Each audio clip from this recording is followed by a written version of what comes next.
Sup my dudes, Valk here. Today I'm going to be giving you guys the best starter guide for Anime Impact. The game just came out yesterday. I wanted to take the day to grind it so I can give you guys an accurate look at exactly what the game is. I'm going to let you guys know the pain points of grinding and also what you should do whenever you very first start.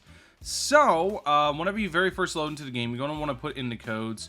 If I remember, I'll put them in the pinned comment, but it's it is we here, right? Release, and then apologies too. These three codes are the only codes right now. So once you get those codes done, I'm not going to put them in pinned comments since I just showed them in the video. So don't remind me because, like I said, I'm not going to put them in there because I just showed them right there in the video. So once you get those done, what you're going to want to do is, I believe one of them gives you a super lucky boost or something like that. So you're going to want to actually only do one summon so you have some units. You're going to want to use whatever units you have at the very beginning to go ahead and then grind to get to player level 5. Right now I'm player level 31, but all you're going to want to do is go to story and just keep pushing story until you get stuck when you very first start the game. Don't summon, wait till you get to level 5.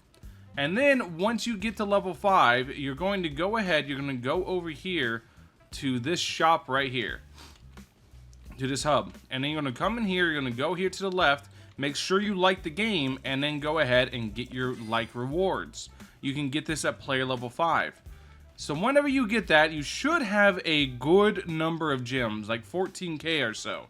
At this point, you're going to be waiting for a lucky boost to pop up in the challenges here. Here you can see we have yellow candy, gems, as well as spirit orb.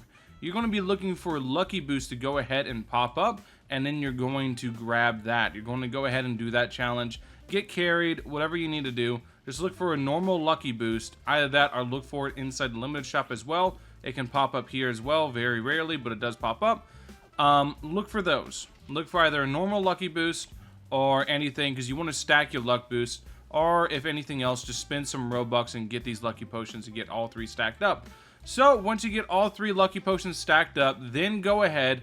You want to try to get Aizen, in my opinion. I think Aizen is going to be the absolute best starter unit for people. But you want to try to get a Mythic DPS. Now, Mythics have different things. You can tell by looking at them. For example, you can see Aizen has Mage. Naruto has Dual Guardian. Guardian means he's a tank, and God is he tanky. Here you can see Pain has Magic Fighter. Fighter means he does multiple things, but it means he's balanced. He's not pure offense. He's got some HP, some defense, some attack. Gohan here, Dual Slayer. That means he has really, really high attack. And then Tsunade, Dual Fighter. That's how you know she's mixed, because look, you can see like the differences in defense here. 171 to 140. And yeah, you get the idea. Every single one has these Mage, Magic Fighter, etc. And this explains what the unit does and what they accomplish. So, whenever you're looking at it, just make sure you guys are going for a pure DPS to start, because that's what's going to blitz you through story. Now, if you don't manage to get Aizen, it's not all doom and gloom. There's really good units like Kid Gohan, for example. You can see I have him locked. Is a fantastic unit for being an epic. He is very, very, very damn good. Kakashi's really good. Nami's really good. Frieza's really good. I use Frieza on my alt account. I do have 2 accounts running this. You don't need it, but I do like having 2 accounts running this, because then it lets me kind of amp up my stuff a lot faster. It's going to allow me, because basically the way multiplayer works is you have 4 characters no matter what, but if you have like another person with you, then you're going to have 2v2s, etc. But once all that's done, and you got Aizen, you got your main damage, you got all that going, you want to set up a functioning team, which is going to be something like one tank, 2 DPS, and a healer, because she's a healer right here. You can see this.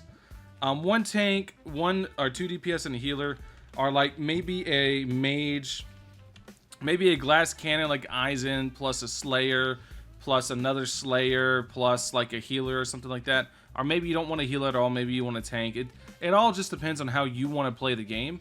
But the thing is just start blasting it. Get all your first missions done.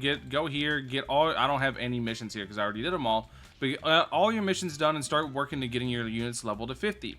So whenever your units are level 50, that's whenever you really want to start looking at infinite, start looking at challenge, etc. because whenever you're actually actively clearing this out, let me do like, because I have Goober here, so let me actually let me do this just in case I get the drop. So whenever you do this, here's one thing before you get going too. I almost forgot. Go to settings real quick and turn on default auto and default fastest match speed. You want these two on right away. Once these are on, let me see. Yeah, I got battle music on. Actually like the sound of this game. Once these two are on, you can go ahead, start the level. And whenever you start the level, it's going to automatically put you in 2x speed. And it's going to automatically put you in auto, so you can take your hand off the keyboard and just bonk the game, basically. Pain is more than likely going to die. I'm going to spoil that right now for you guys. Pain is more than likely dead already. We just don't know it yet. But no, Pain's more than likely going to die because he's such a low level compared to what we're doing. But I want to show you guys what I mean. So this is how you're going to do 90% of the story. You're going to leave it on auto, and as it's auto running, you're going to go ahead and do that. Now, while this is going, I'm going to go ahead and talk about some of the pain points in grinding that I was mentioning earlier, and that comes in evolutions. Whenever you're evolving a unit, you need a lot of candy, and the candy is going to... Actually, you know what? Let's go ahead and do this just for the sake of the video. And the candy is going to make it so you have to grind a very long time to evo a single unit, but I think it's fine because of just how easy it is to grind stuff in this game. As you guys can see, you can grind stuff incredibly easy. It just takes time. You just literally let it go. Now the thing is what I was mentioning before is you don't need a macro to actually make this work. You don't need a macro at all.